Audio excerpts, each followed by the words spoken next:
I want to thank you for giving me this opportunity to raise some issues that I believe are very important. I was in Montgomery yesterday when the bill was being debated to come out of the committee. It was not a debate from the other side. It was more of, don't confuse me with the facts, my mind's made up. I would not ever call that a debate, because we put up issues and they put up feelings and opinions. But nevertheless, in the last 24 hours, I had never seen this. It's been placed in my hand, contributions made to the Honorable Harri Anne Smith. Now, I've not looked over these, and I don't know that everything on there, how it ought to be categorized. But I do know this, on the second page, I'm looking at $217,000. That on the left is Ronnie Gilley, on the other side is a contribution. I don't understand all that. And there's also, it looks like, a guy from down in Florida has made $20,000 and $50,000. And so what I'm trying to say is, 3 years ago, Harri Anne Smith said, I'm against gambling. I won't vote for it. Then there was the flip-flop.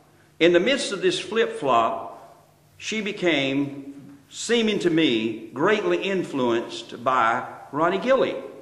And as I look at all the money that has come into her campaign fund from the Gilley and others that worked in that, it's raised a red flag with me. I'm just kind of believe that money buys influence. I believe that.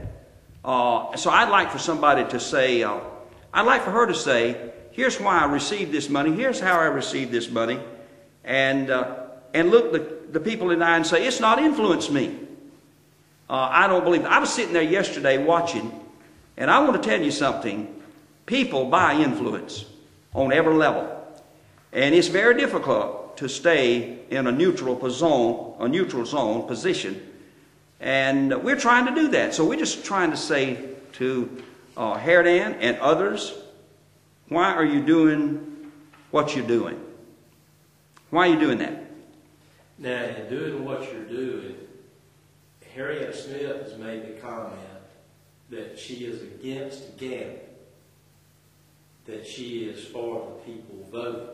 2 years ago, she had legislation and withdrew the legislation, claiming because of lack of local support for the people to vote. So, how does Tom Anderson feel about the people voting on the issue of bingo? I feel like that will be a last resort with Tom Anderson. It may come to that, and if so, we will approach it heads up all across the state of Alabama in Houston County. We believe that we have grassroots influence that is growing day by day.